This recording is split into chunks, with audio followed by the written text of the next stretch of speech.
Hey, so it's day 234 of Hey, what are you doing today? And I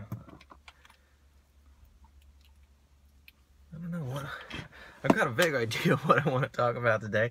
Um, and that's the element of strengthening my brain, making my brain more effective, making me a smarter person, making just everything function in a different way. And the thing that I realized today was that I spent pretty easily 20 years in that vegetative zombie state. I think the teenage years are probably, in my mind, were were some of the most active years of my brain. As a child was probably really the most active years. Taking everything in, being completely open to everything, and there's something that I've come across in Taoism. I believe it's Taoism. It may be a principle in quite a few different different religions or different ways of thinking, different philosophies. But that's returning to the essence of the child, and not having, I guess the Toltec wisdom is also there as well.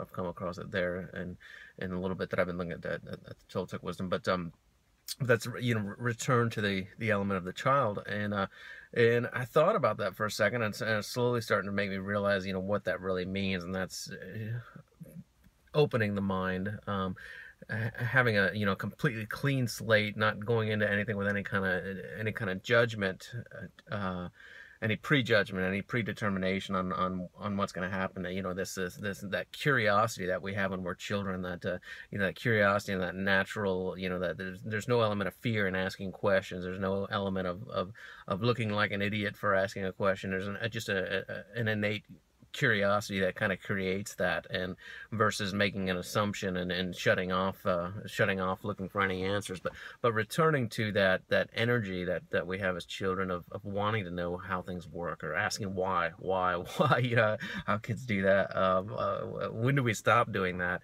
And but as I grew older, I think in my teenage years, that's when my brain started really functioning with the processes where I would ask why in a little bit different way, kind of a little bit more inquisitive, a little bit deeper, on a little deeper level than I would as a child.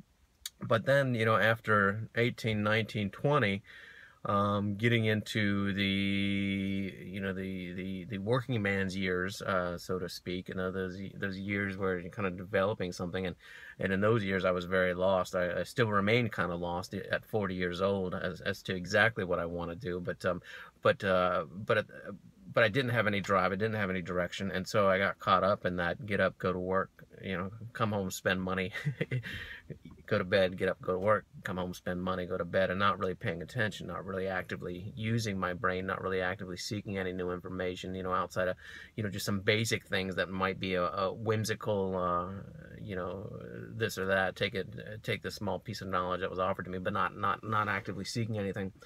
Um, but this new program, this new journey that I've started, has really started encouraging that, and it's beyond just picking up information. It's trying to function, get my brain to function, and using my brains in different ways. Whether there's a lot of interesting little apps, or websites out there that are developing brain games now, and I've been using them just as a tool to keep my brain active, and I can't say that I've seen a valid change from that, but what I can say is that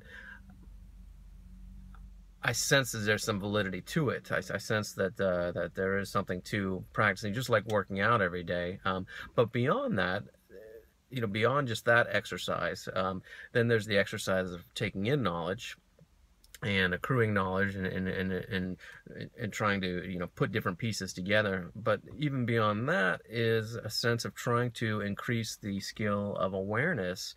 And what I find myself doing now is, as long as I can pay attention to myself, as long as I can stop myself, I really try to pay attention to what's around me, just concentrating on all the details, trying to see as many details as possible, and I can kind of sense that there's some value to that. What that value is, I don't know. It's just something I'm kind of pursuing, as a natural part of the process, but it's just kind of interesting some of the things that I'm starting to see just because I'm making the effort to start to see things. And that could be something just as simple as, you know, if watching a football game, instead of watching a play, looking in the crowd and trying to see, you know, what type of shirts people are wearing, something like that. It's not really based on anything specific, but what it does is I believe it strengthens my skill of observation.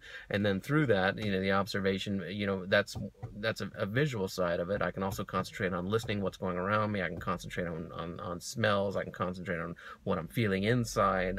Observation on so many levels, and increase my awareness that way just by stopping and paying attention to it. So the acquiring of knowledge, the acquiring of information, the practicing of the brain, and being aware, and all these things kind of build upon themselves, and it's making my brain feel more active. It's making me feel like I do after I've been running. You know, at this point I've been running 234 days, and I have this much higher energy level than I had, you know, prior to this. There's no doubt in my mind. I have I feel a lot better. There's no doubt about it. And I think the same thing is starting to occur in my brain at this point, that my brain is starting to feel better. I'm aware of myself. I'm aware of my reactions. I'm aware of my actions, and I'm aware of the differences between those two. And that's pretty huge. That's something that, as silly as it sounds, I lived in a very reactionary world before. That reactionary world is still a part of me because it's been there so long. It's something that I'm overcoming. However, I am aware of the difference between a reactionary world and a world that's made by my actions, and I'm strengthening that capacity as well.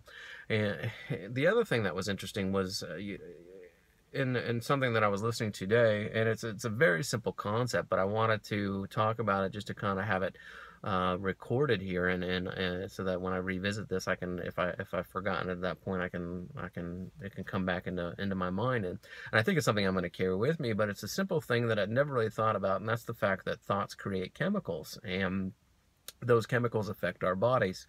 And I'd never really thought of it that way. I never, you know, thought was just kind of an intangible, undescribable element of my mind, the thing that occurred throughout the day. But I never really thought of it as a chemical process. You know, and what kind of chemicals different thoughts release and how that affects things.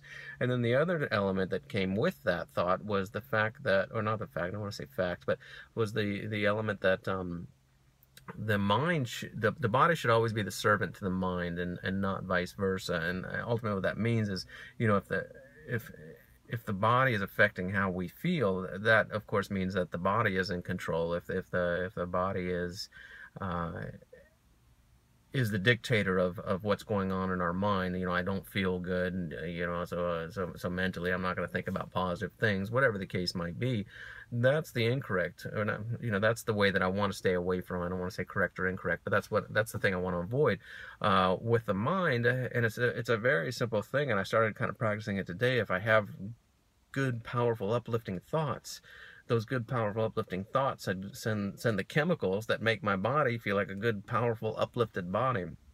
If I concentrate on negative thoughts, again, those negative chemicals are released, and, you know, puts my body in a, you know, feels negative, you know, tense in the chest or the arms, or, you know, all the muscles, you know, a burning in my head, and, you know, whatever the case might be, whatever negativity can generate, that's all from a chemical that comes from the thought that comes from the brain. So it's up to me to maintain that in my brain, and maintain that my body always remains a servant to my mind, and that's something that I continue to practice. So as I elevate my body, as I elevate my mind,